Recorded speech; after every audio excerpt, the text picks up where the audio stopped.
మన ఊరి రామాయణం టైటిల్లో నోవల్టీ నింపుకుని వినగానే క్యూరియాసిటీ క్రియేట్ చేస్తున్న ఈ సినిమా ప్రేక్షకుల ముందుకు వచ్చింది.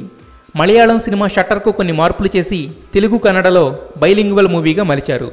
ప్రకాష్ రాజ్ ఫిల్మ్స్ బ్యానర్పై ఈ సినిమాని నిర్మించిన ప్రకాష్ రాజ్ లీడ్ క్యారెక్టర్స్లో నటిస్తూ దర్శకత్వం కూడా వహించాడు. ఈ సినిమా రన్ టైం 1 గంట 50 నిమిషాల నిడివితో చాలా క్రిస్ప్గా ఉంటుంది. మొదట హరికథతో బోరింగ్గా స్టార్ట్ అయిన సినిమా ప్రియమణి ఎంట్రీతో పూర్తిగా చేంజ్ అయిపోతుంది.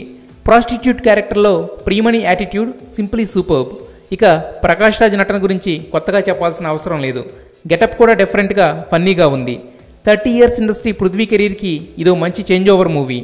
ఎప్పుడూ స్పూఫ్ డైలాగ్స్తో ఇమిటేషన్స్తో విసుగు తెప్పిస్తున్న పృథ్వీ స్ట్రగ్లింగ్ డైరెక్టర్గా హెల్దీ కామెడీ పండించాడు. పృథ్వీ సీన్స్తో లింకప్ అయిన ఇండస్ట్రీ గురించిన డైలాగ్స్ హిలేరియస్గా ఉన్నాయి. ఇక సినిమానంతా బోర్ కొట్టకుండా తమ యాక్టింగ్తో నడిపించేశారు ప్రకాష్ రాజ్, ప్రియమణి. సత్యదేవ్ పాత్ర కూడా బాగుంది. కొన్ని చోట్ల క్యూరియాసిటీ పెంచడానికి చీటింగ్ స్క్రీన్ ప్లే వాడారు.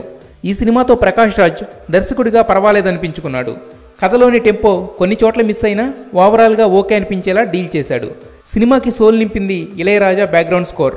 పాటలు పెట్టేంత టైం కానీ అవసరం కానీ లేకపోవడంతో మన ఊరి రామాయణం టైటిల్ ట్రాక్ని రోలింగ్ టైటిల్స్ కోసం వాడారు. పాపులర్ అయిన ఆ పాటతో సినిమా స్టార్ట్ చేసి ఉంటే బాగుండేది. ఇక ముఖేష్ సినిమాటోగ్రఫీ మన ఊరి రామాయణం సినిమాకి ఎసెట్. ప్రకాష్ రాజ్తో కలిసి గోపిశెట్టి రమణ రాసిన డైలాగ్స్ రొటీన్ పంచ్ డైలాగుల్లా కాకుండా హ్యూమరస్గా, సింపుల్గా లైటర్ విన్ కామెడీని పండించాయి. 1.5 కోటి కమిట్మెంట్తో రిలీజ్ చేసిన ఈ సినిమాని నెక్స్ట్ వీక్ వేసుంటే బెటర్ పెర్ఫార్మెన్స్ ఉండేది. ఫస్ట్ హాఫ్లో ల్యాగ్తో నీరసంగా స్టార్ట్ అయ్యి క్యూరియాసిటీ క్రియేట్ చేసి మరో 10 నిమిషాల్లో సినిమా ముగుస్తుందనే వరకు ఆసక్తికరంగా సాగిన మన ఊరి రామాయణం ఒక డిఫరెంట్ అటెంప్ట్.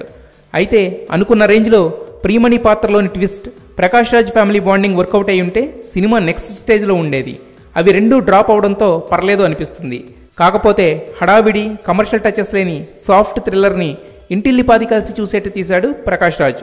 ప్రయత్నం మంచిది, సినిమా డిఫరెంట్గా ఉంది. కానీ ఈ డిఫరెంట్ అటెంప్ట్ ఎలాంటి రిజల్ట్ సాధిస్తుందో ప్రిడిక్ట్ చేయడం కష్టం.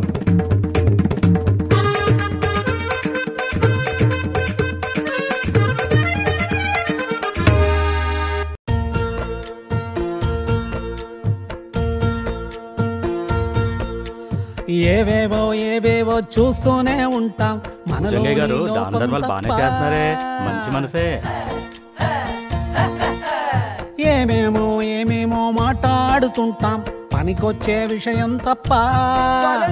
చెవులారా మనసారా మన ఊరి రామాయణం, ఇది మనలోని రామాయణం.